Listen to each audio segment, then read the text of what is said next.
So welcome back, healthy people, to another episode of On Call with Dr. Randy. On today's episode, we have the lovely Angela Graves, North Carolina's own, the best mathematician in the world, anime fan. What's good, Angela?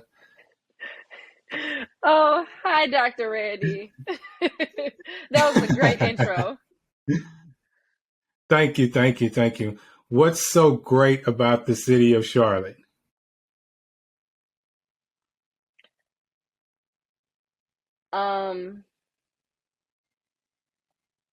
It's always evolving. I grew Mm-hmm. up there, so I don't get to see a lot of the changes that a lot of people experience now, because I wasn't old enough to Mm-hmm. go out or do anything. So, but from what I hear, it's like an up and coming city. People like to compare it to Atlanta, but I think that does it a disservice. I think it's its own space. It's diverse, similar to Atlanta. They have nice little downtown, midtown areas, but I wouldn't say that they're the same. But it's nice and up and coming, very good for people in banking because I think Bank of America headquarters is there. And Mm-hmm. yeah, I think that's what's pretty great about it. There's only one Atlanta.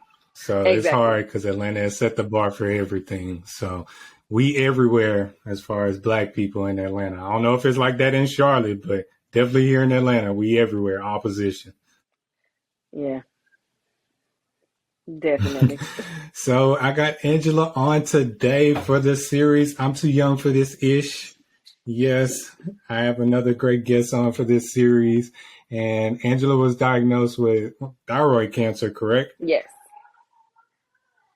All right. So about how old were you when you were diagnosed with thyroid cancer? It was 3 weeks after my 18th birthday. Exactly. Oh, yeah, that's very young to have that, especially at that time in your life. So let's go back to that original day and when you started having symptoms, what was that like? Ironically enough, I didn't have any symptoms. I was doing my regular routine physical. You know, you have to get one before you go to college.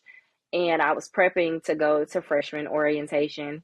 And I did a physical, and they were feeling on my neck. And they're like, something's not right. You have this lump here, and it shouldn't be.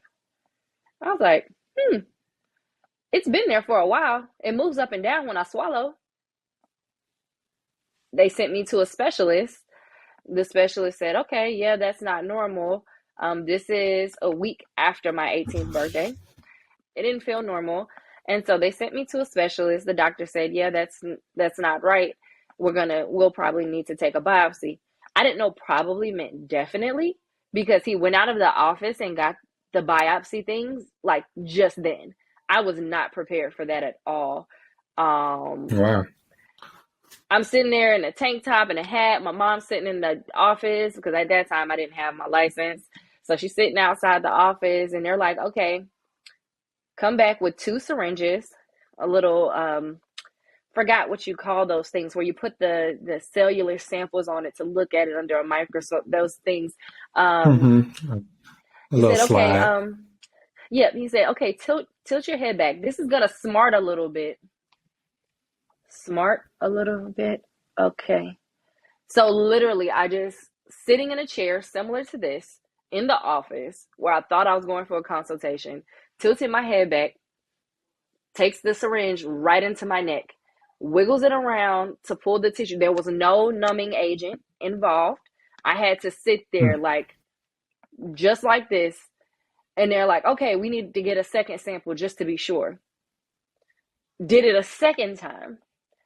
I got my Mm-hmm. first tattoo on that day because I said nothing in the world could hurt as bad as that hurt. Like literally, we left the office and I told my mom I wanted to go because the 10-minute tattoo did not hurt like those. It probably wasn't even 10 minutes, but the needle in the neck and the wiggling it around, it just wasn't it. So I never experienced any symptoms. And then 2 weeks after that, the results came back. it was thyroid cancer. And they said it's the goiters, what the tumor's called. It was pretty large, and they wanted to operate as soon as possible. But I wanted to start school. I didn't want to start, like, I didn't want to sit out my freshman year or have to start later. So I was able to schedule the surgery during our fall break. And so I went to school from August to October, and I had the surgery on October 7th for them to take out they took my thyroid. Not only did they take the goiter, but they took my whole thyroid, which sometimes, you can get away with taking half of it, but they took my whole thyroid and most of the lymph nodes in my neck. So let's go back to that time when you had your actual biopsy done, right? How afraid were you at that time period? Like, you went in there thinking you were going to have just a consultation, and the next thing that you know, they're doing an actual biopsy on you. I don't think I wasn't afraid at that time because I didn't think anything of it. I was like, because I wasn't having any symptoms. I was like, there can't be anything wrong because it's there. Like, I poke it, it moves. Like, it doesn't hurt. There's nothing wrong. Mm-hmm. So I wasn't nervous at all. I didn't think it would come back to be anything. I definitely wasn't expecting that. All right. At that time period, did you realize the serious nature at that age for you? So when I got the diagnosis, yes. And even then, I think they tried to kind of cushion it by saying, "Oh, this is common for your age," or if the craziest thing to hear, "Oh, if you could choose any cancer to get, you should choose this one because it has a high cure rate." Like, is that make it better? Because, the word cancer doesn't feel like anything positive should come with that. Like, I should feel lucky that I got this one. It's great. Mm-hmm. Out I of think all the cancers you could have got, this was the best one. this is the best one. I'm like, the C word, people don't walk away from this, and you're telling me, like, oh yeah, it's a good time that you're 18 and it's a great one to have. It has a high cure rate. That makes me feel loads better. Not. Right. So you went to college and start doing your first semester with this hovering over you in the back of your mind the whole time period.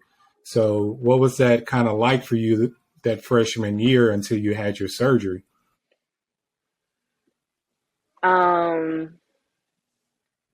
I would say it didn't phase me because I didn't know what to expect. Like, I didn't know what was ahead. I would say I lived a pretty normal college life. I wasn't like, oh my gosh, I gotta change anything, or I didn't know how my life would change after the surgery. So I was just like, YOLO, like every other freshman freshman in college. It was great. I was having a great time, but I think the one thing that I did realize is that I knew that when I left to get this procedure done in October, there was a possibility that I wouldn't be coming back. Mm-hmm. And that reality probably set in when it was time for me to go. Like, trying to make sure my room was neat and I didn't leave any snacks in the fridge that my roommate had to throw away or anything like that, just in case anything were to happen. Mm-hmm. So tell me about what happened with the surgery. So you go back home and have the procedure. How'd that go? So I went back home a couple of days in advance, and when you think cancer, you think chemo, radiation, losing all your hair. So I actually made a hair appointment before. Me, my mom, my grandma. Well, I knew I wanted to cut my hair because I didn't want to look sick. Like, I didn't want to look like, if my hair was going to fall out, I kind of wanted to beat it to the punch. So I got my hair. This is the first time I got my hair cut in a short hairstyle. My grandma cut the rest of her hair off. She had a short hairstyle already, but she cut her hair. My mom cut her hair. And I was just like, we were kind of standing together on that.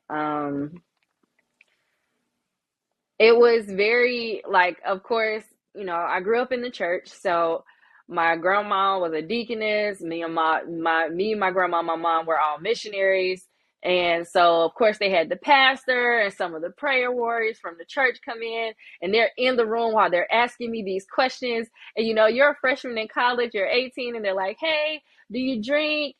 Can everybody leave?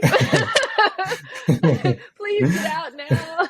Don't look at me crazy for being like, yeah, sometimes. I mean, it's, freshman thing. Like, only Jungle when we juice, take hunch punch, all communion. that. Yeah. Only the wine. And so it was I don't remember. Apparently they said after they gave me the first, however anesthesia works, where you're still kind of in that loopy phase before you actually go all the way to sleep. Um, Mm-hmm. I was singing all the way back to the operating room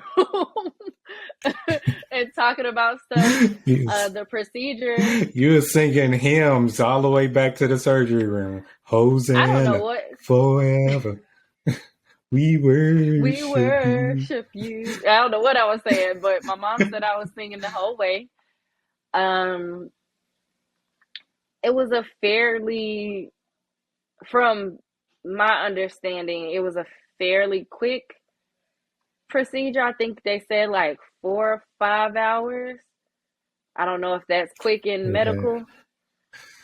Nah, that ain't quick. That's Oh, an well. excessively long procedure right there. Yeah, Oh, okay. that's a Well, little bit maybe. above average. Okay. Well, and I think we'll probably get to that part. I read my surgical report later on down the line, and that may explain, and we'll talk about that later. But I had some things happen while they were operating, and so I think that may have extended it. But Mhm. I woke up. They did the incision at the base of my neck, so that way, like when it was like healing, so that way it wouldn't be like this like Halloween looking scar type situation. And they say it heals better at the base of the neck. That I was prepared for. What I was not prepared for was I had 4 drainage tubes that they pushed through my chest into my throat to keep to pull the blood out, to keep me from like drowning in blood in my sleep. I think that waking up with those was probably the most painful thing, because they had to flush those tubes. And I thought the biopsy hurt. Flushing those drainage tubes, that was right up there. It was above the pain of the biopsy in the chair. I Man, stayed it in the almost made hospital you go for a get week. another tattoo. I would have if I didn't. I stayed in the hospital for a week. So, but if I wasn't, I would have gotten another one that day. Yes. um, I had to get blood thinner shots to thin the blood so it wouldn't clot in the tubes and stuff like that. So I think I was getting 2 of those a day, if I Mm-hmm. recall correctly, in my side. That wasn't fun. I didn't, to add insult to injury, I didn't have my birth control medicine with me. So after you miss a day, your body starts to revert back. So not only am I dealing with having surgery, my body is now trying to have it cycle, which is a whole nother thing Mm-hmm. because I couldn't submerge the tubes in water, so I wasn't able to shower. And it was definitely a lot. And I have like undiagnosed, not real life OCD about showering, and I really just have to shower or wash or something. And so it was very uncomfortable for me to be sitting in the bed where I couldn't move by myself. I couldn't even, because the way the drainage tubes were set up, they were attached to a little cup, I think on the side of the bed. And it wasn't like with your IV thing, like you could walk around with it. It it wasn't like that. So it was an uncomfortable time. I had visitors, maybe about the third day. One of my one of my high school best friends, him and his friend came by because their fall break was the end of our fall break. So he came by. Um, and yeah, it wasn't the most fun experience, I must say. Right. At that Yeah, you up until shed that point, like yeah, you shed some light on some things that I never really would think about, like them taking away your birth control and just the hygiene aspect and already going through a lot on top of that and not having those medications and being like hormonal during that time period too, affecting kind of your mental health during that aspect. yeah, I cried. I cried a lot. Maybe the first Hmm. couple days, like it was tough. It was painful. Like the healing process, it wasn't fun. And up until that point, I was like, I'm this tough guy. I wasn't thinking about anything that was to come, but it was really a eye-opening experience because I never expect it to be that way. And I think maybe by the third day is when they started giving me the hormone replacement pills and the what was it? It was like I my body also stopped. I guess with your thyroid function, it's your endocrine system, so your body produces a lot of stuff through that. And I think I was low in potassium, iron, calcium. And so I was taking two of each of those pills, on top of having the Synthroid and whatever pills they gave me for pain at the time. Well, I still had an IV, so I think they gave me, if I recall, they gave me pain medicine through the IV. Nothing too crazy.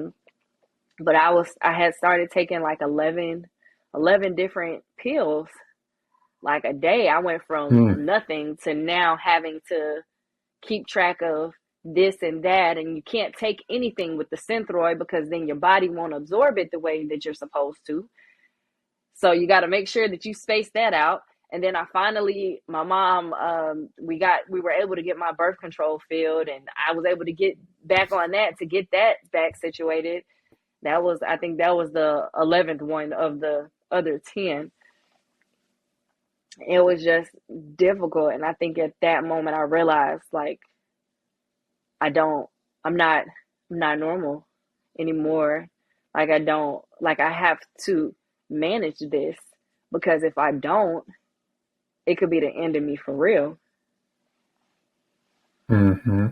So you mentioned earlier that during the hospitalization that you shed some tears. What made you cry? Was it more so the realization of how serious the nature of what you were going through, or was it the pain, all of the above? It was the pain. It was honestly the not being able to shower, like not like losing that autonomy, like even something as small as just being able to wash your body, like get into a shower by yourself. Like I couldn't go to the bathroom by myself because I had all the stuff connected to me, so I had to make sure somebody was there to, make sure my tubes wasn't getting disconnected and all that stuff. um just the loss of autonomy, and then of course the pain. Like I never Hmm. experienced anything like that before. Yeah. So you mentioned earlier that there were possibly some kind of complications with your surgery. Like what happened? So I'm not fully, I read up on it because I'm like, there's no way that they're gonna tell me that this is perfectly normal for an 18-year-old. Like it's okay, it's so common. So I started doing my research, and with that, when I was in college, they asked you to research a topic, and I think it was in biology class, a research that was a topic that was important to you. And I decided to research my condition, and so I went in my patient portal for Carolina's Medical Center because that's where I had my surgery. And I read my medical report, and it said something like I had some sort of spasm during the operation, and I didn't really, I was like, I don't think that's normal either. they they mentioned that something had prolonged, like the doctor mentioned that something happened to prolong the surgery, and then reading it for myself was like, okay, I guess they don't tell you unless it's actually something to be like concerned about. If it was something that was life or death, they probably would have told my family, but because everything was under control, I guess there was no need to mention it. But it was nice reading up on it and just being able to see like, okay, that wasn't Right. supposed to happen, I'm sure. Yeah, they probably turned up some medication. Like, hey, she moving too much. She moving. She's Zapper. starting to talk. We know she like to talk. Yep. Somebody knock her out. So what was your official diagnosis after you had your thyroid removed? Like, what stage were you in? Did they tell you what type of thyroid cancer that you had? So they didn't tell me a stage or anything like that, but I remember from my reading my report, it was papillary. I think that's the name of the first, like, it was Mm-hmm. like papillary slash follicular. And I think those were like the two of the basic ones. It wasn't like Okay. like the ones that are further along. But they Mm-hmm. that wasn't anything that they discussed with me, and at the time I don't think that would have been anything that we would have understood anyway. All right. So you mentioned earlier about your prayer warriors and your family that were around you during that time period. Everybody kind of got the short hairdo and stuff to kind of support you. Like, how important Hmm. was that for you to have that support system? It was it was good. It was nice that they cut their hair. They didn't have to, but it was nice that they did it for me. Um, and just having everybody be around. It was because I grew up in the church. Like, we've never switched churches. The church when my mom had me is the same church I was going to, and even if I were to go back home right now, we would go to the same church. Um, so they've seen me grow up. So for me to have gone through something this serious, I knew that they would be right there for us, for me, you know, sending fruit, bringing food by the house, making sure, people calling my mom, checking in on me, my grandma, I think our pastor came by after I got home, and then one of our old pastors reached out to my grandma. So yeah, it was very important, and I felt very loved and cared for. That's what's Did your mom, other family members express during that time how worried and concerned they were for you during this time period? Because you kind of mentioned earlier that you going to college, you're like, all right, I'm gonna just go to school. I'm gonna get this surgery done during fall break. But as a parent, like you're gonna worry about your child. So did your mom kind of express to you her concern? I can probably count on one hand, even now, well, now two hands, but at that time, I could probably count on one hand how many times I seen my mom cry. And she cried the day I was diagnosed. And I think that kind of hit me because I feel like she was taking it more seriously than I was. I was like, man, this is whatever. We going this is whatever. I'm gonna be back to normal. It's cool. And I saw, and Mm-hmm. then she cried again when I was in the hospital. But she's kind of like me in the sense of she'll make jokes to get through difficult times. And so there was one picture she took, and it doesn't even make sense, but I'll never forget it. She was like, I look like the Juggernaut from 13 Ghosts, because I had the scars and they were still kind of bleeding and crusty and stuff. And Mm-hmm. I was like, okay, Mm-hmm. Ma, but she was trying to cope with it, because I feel like, with me being a parent now, one of a parent's worst fears is to bury their child. And I think she was finding different ways to cope, because I think literally like a month before, we had lost like an uncle, like my grandpa's brother, to cancer, not thyroid cancer, but another cancer. And I think it was just like a lot at once. And so she's not trying to show that she's worried. So she's making jokes and taking pictures. But inside, she's like, I want to break down. And I can see Mm-hmm. that now. Like, I can see that then. And I definitely can understand it more now, being a parent myself. Right. So she was strong for both of y'all during that time period. Yep. She Hmm. had to Did you be ever like, think? she didn't have a choice. Right. So, so did you ever think during that time period that you may have passed from all of this? Like, were you scared that you were going to die?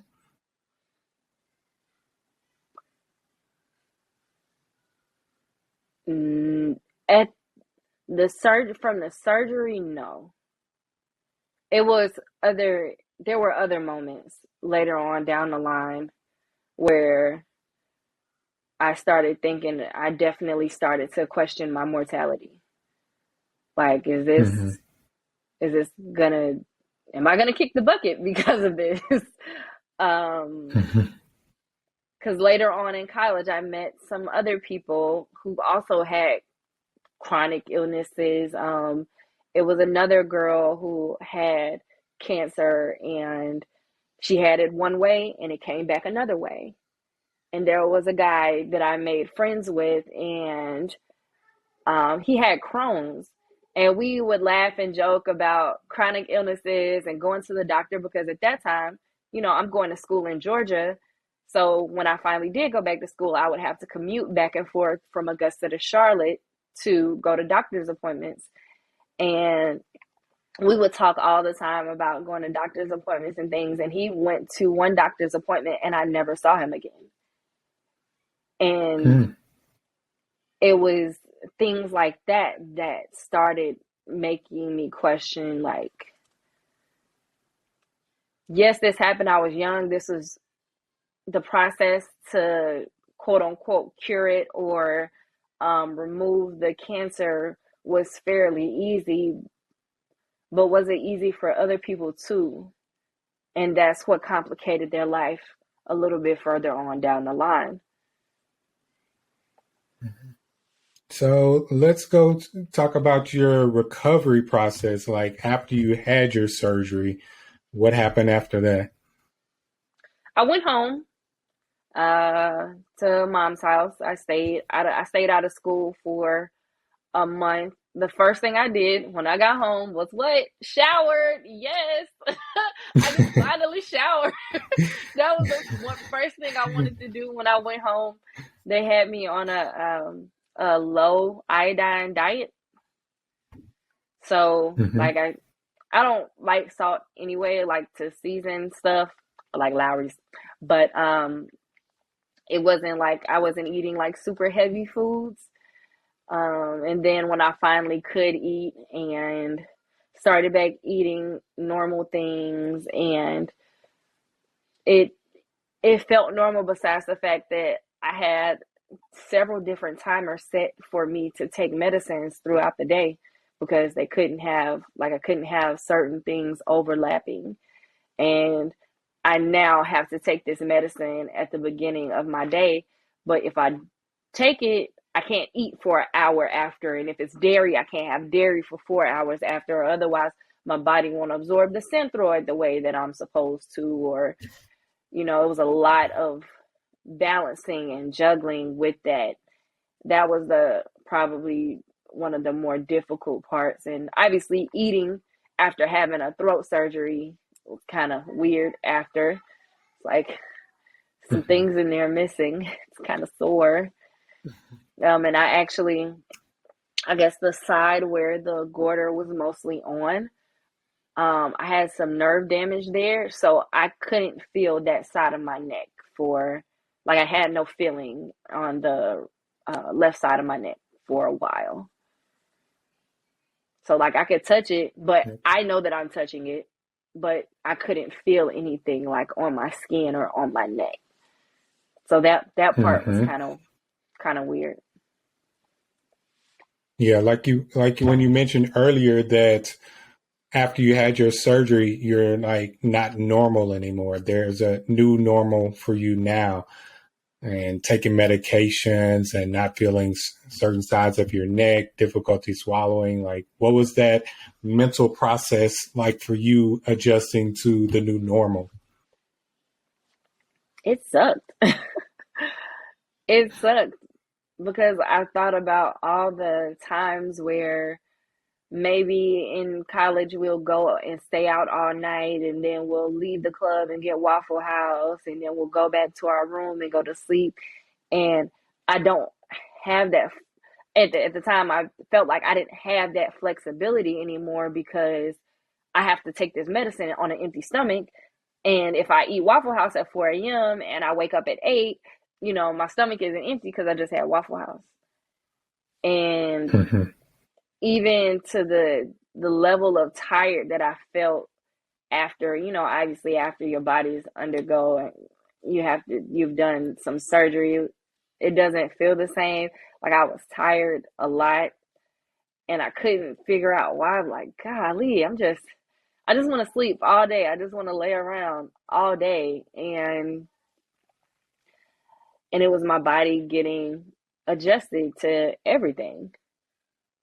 And on the one side, I guess I can say it's good that I was so young because I still had the I still had all the young people stuff. I had the genes, I'm still growing, my body's still pumping. Um Mm-hmm. so it didn't affect me as much, but those were the things that I had to consider like, yeah, we can stay out, but I'm probably going to go home early, or I can't eat Waffle House, or because I don't want to have to take my medicine later, which impacts my lunch now because I have to take this one medicine with food and this one I can't take with food, and I can't take the one without food with anything else. And it was definitely a juggling act of medicine, food, life, really. Yeah, that's a lot of adjustments that you have to make, especially as being like a teenager. I know as adults and patient wise that people still have difficulty doing that in their 30s and their 40s. And now they're asking a teenager, then going into your early 20s, to manage your medications being away from home. You have nobody supervising you. This is kind of all on you to manage this. Fortunately, before I went back to school, I was, um, they decreased something. Either the calcium, I think either they decreased both the calcium and the iron, or they got rid of one of them. Like I didn't have to take it anymore because I was okay. So I think by the time I went back to school, I was down to maybe like 6 pills a day instead of the 11 that I had before. So it was still a balancing act, but it wasn't as many.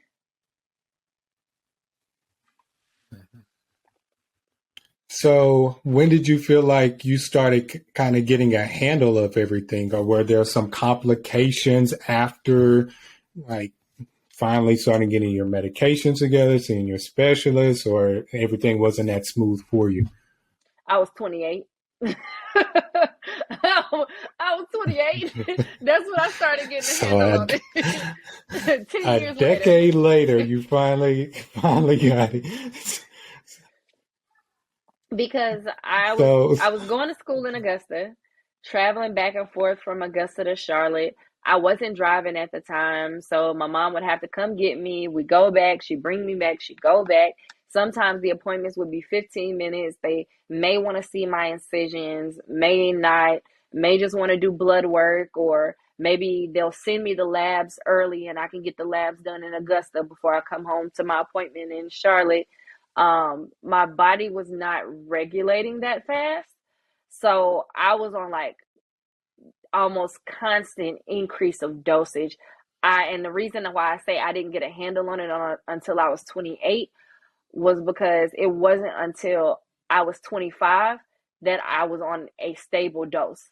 Like that was when I hit 25, I don't know what happened, but my body seemed to adjust to the dose that I was on, and I've only had to increase twice since then. But before then, it was constantly like an increase, increase, increase to the point where I looked it up. I looked up what is the highest potential dose that I could be on. Like what is the highest dose that comes in a pill format before I have to do like some sort of hormone replacement or anything like that. And it was, and then I'm going to a specialist. I'm going to an endocrinologist, but I also have a primary care physician who decides to check my labs as well. And the primary care physician is looking at my thyroid lab saying, oh, your dosage, your labs are too low. We're going to increase your dose. They bumped me up to a dose significantly higher than I was on, without consulting with my endocrinologist first. That caused me to have like gastrointestinal problems because it was too strong and it was causing my stomach to burn. So I end up developing ulcers. It was pretty bad. And my endocrinologist, they're in the same system. He wrote a note to my primary care physician, like, "Hey, don't change her dose. Like I have this. Don't change her dose anymore. Stay out of this. Yeah, Quit touching yeah. stuff. Like, I got this. I'm the specialist. Scram. This is my area. You stay over there." And so that caused like the constant toggle between the primary care, the endocrinologist, like that caused issues. I did radioactive iodine. So they call it what they say, like outpatient radiation. But that sucked because I did the surgery over fall break. I set out the month of October. I went back to school at the top of November. Cool, finished up semester, left the semester to come home to start prepping for the radioactive iodine because I had to be on a no iodine diet for 2 weeks prior to and during, or if I recall, yes, because it was awful. It was awful. You know how much stuff has iodine in it? A lot of stuff has iodine in it, and it was terrible. And it got to a point where I hate feeling nauseous and throwing up, so I would just eat frozen raspberries because I didn't. No. And so I ended up having I got the dose of the radioactive iodine.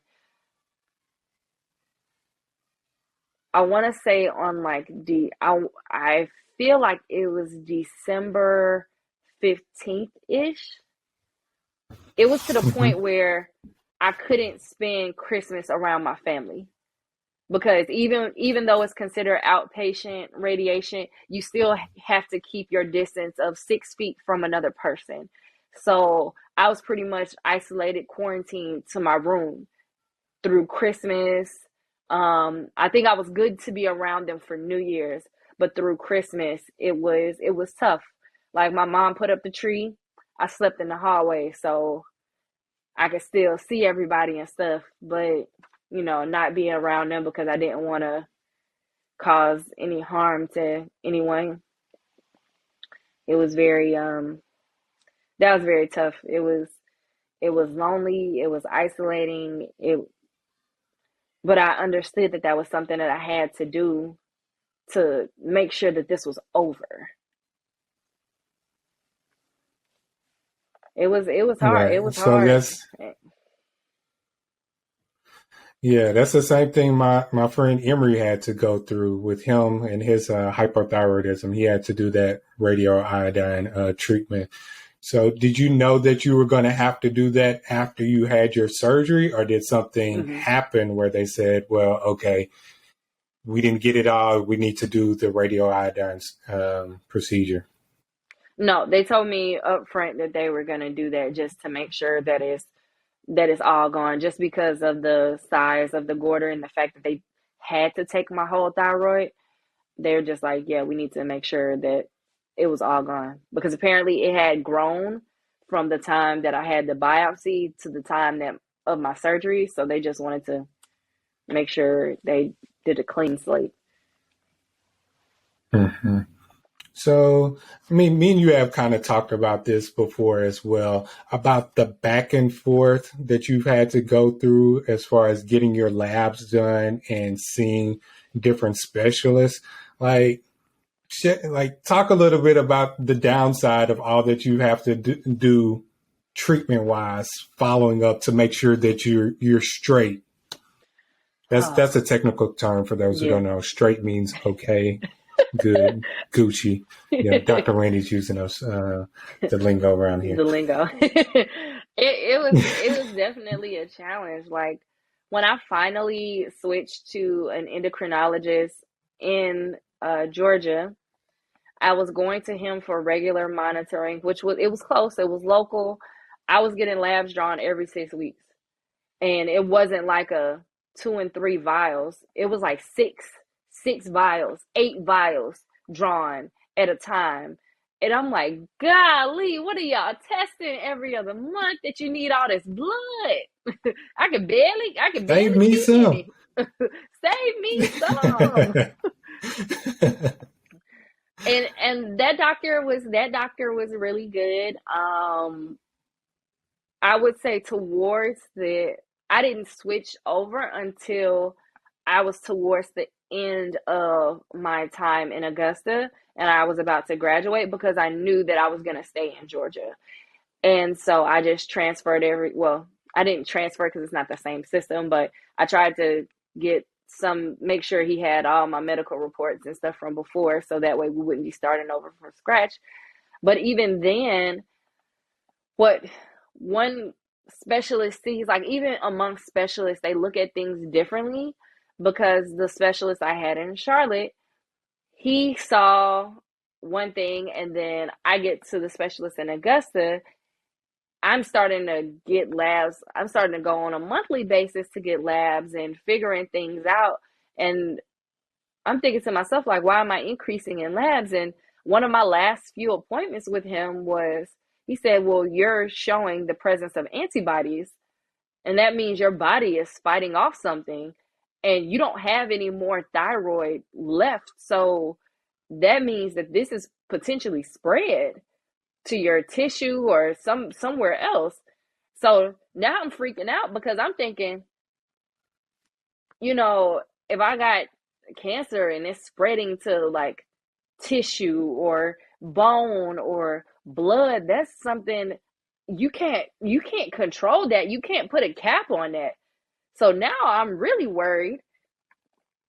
I go to see a specialist here in Atlanta.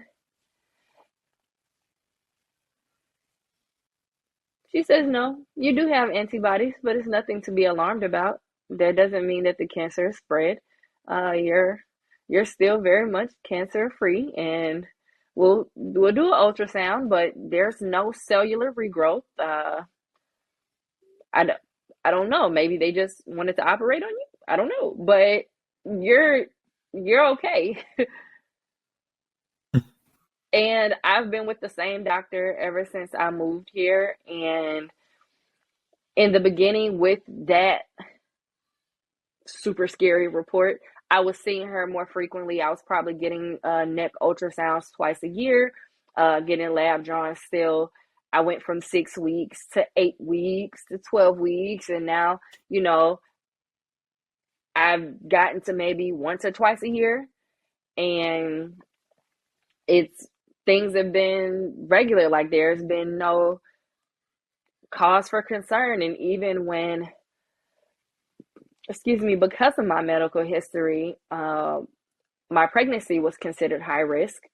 I thought that, I started thinking about all of the crazy ways that this could affect my unborn child. Like if my thyroid medicine, I've even, Google will tell you dying if you let it. But I looked up on Google, like what are the ways that this could have an effect on my baby? And Google tells you the worst of the worst. WebMD tells you the worst of the worst. Your child could be born without a thyroid. They could be born with hypothyroidism. They could be born with all of these things because you're taking this medicine to replace this organ that you no longer have. And my pregnancy was fine. She increased my dose by 1 pill a week. She increased my dose by 1 pill a week, and my baby was happy, healthy, a full grown baby. And he came 3 weeks early. So, like, even the differences in the specialists, because I couldn't imagine if I would have stayed in Augusta and not gotten a second opinion. I may have gotten another surgery again, and for no reason, or for them to not have found anything.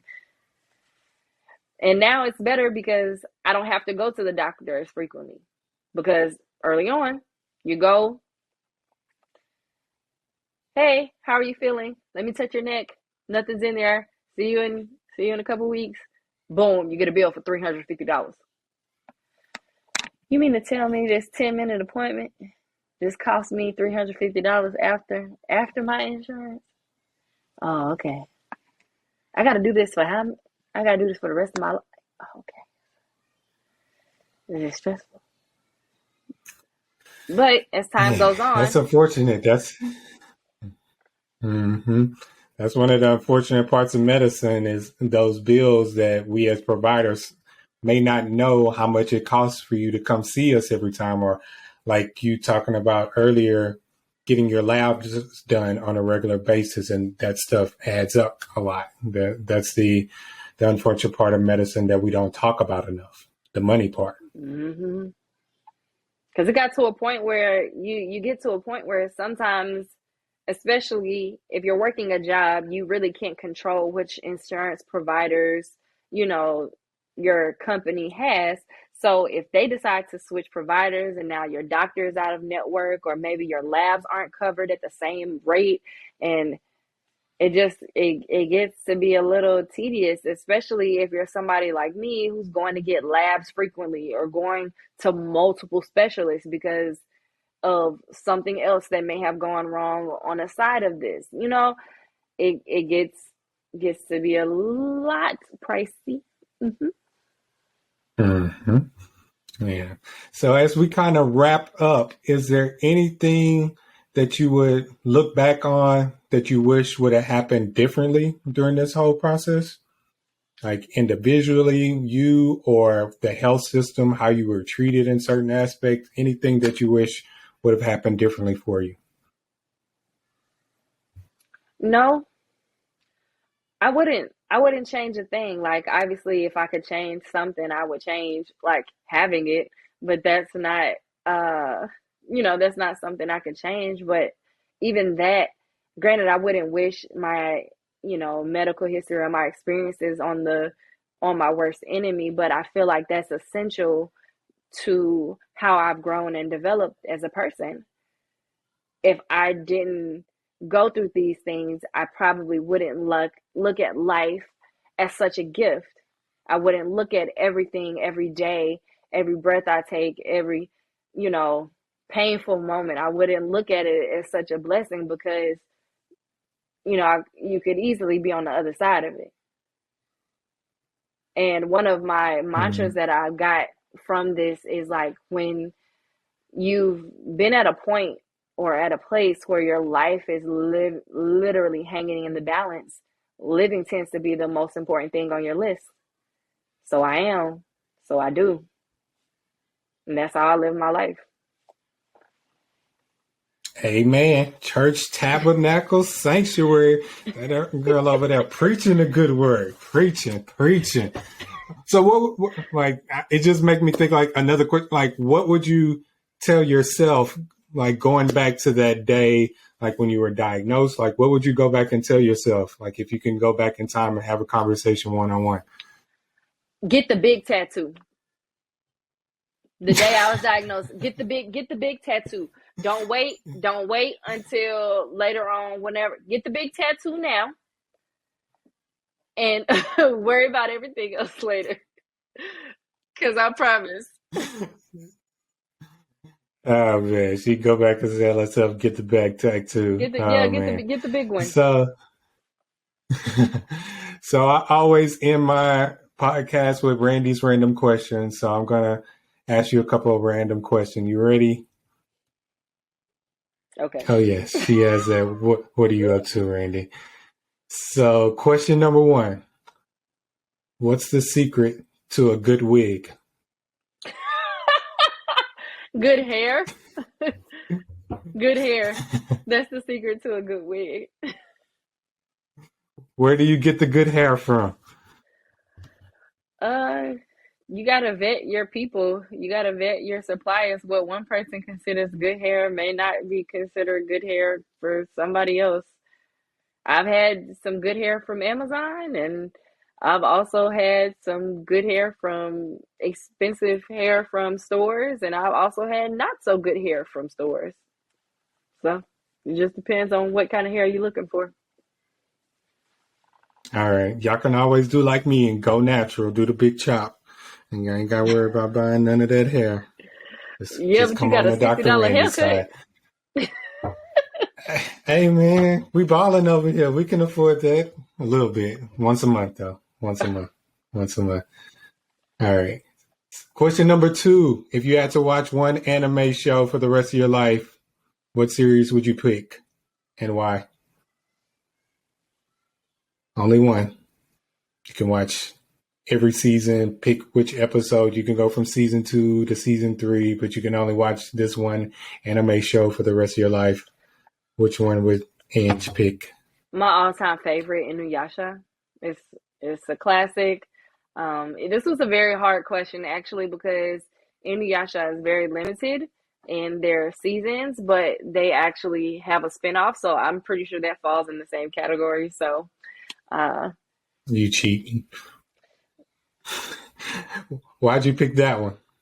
this is my all-time favorite. When I first started studying Japanese and staying up to watch anime on Adult Swim when it used to only come on Saturday nights, that was the very first show that I watched and enjoyed. Cowboy Bebop was on at that time too, which I love Cowboy Bebop as well, but I always would fall asleep. It came on like 2 in the morning. Couldn't stay up for that. I was like 13 or 14. Sleeping with your mouth wide open watching that. And Definitely. last question. If you had one word to describe your little boy, what word would you use? Precocious. Ooh, okay, set word. All right. Why would you describe him as precocious? Um, I feel like feel like that's the best word to describe him because all over the place just doesn't sound good when I don't know, that was the first thing I could think about. We just watched we just watched Princess Diaries 2, and that was the word they used to describe one of the youngest princes in the kingdom. He's a very precocious prince. My baby's a prince, so he's precocious. All right. Shout out to the precocious prince. He's probably somewhere looking some frozen strawberries around the house right now. I know he likes to get in his fruits on a regular basis. Definitely. But thank you for sitting down with me, sharing your story. Hopefully it's an inspiration to those who may be I hope going through so. something similar or have a family member. Any lasting words of wisdom that you want to drop on people? Uh, Live life and tell your story because everybody can say what they would do if they were dealt a certain hand, but they're not dealt your hand. So play your cards. Hey man, play that big joker and that guarantee on him. I'm taking all your books.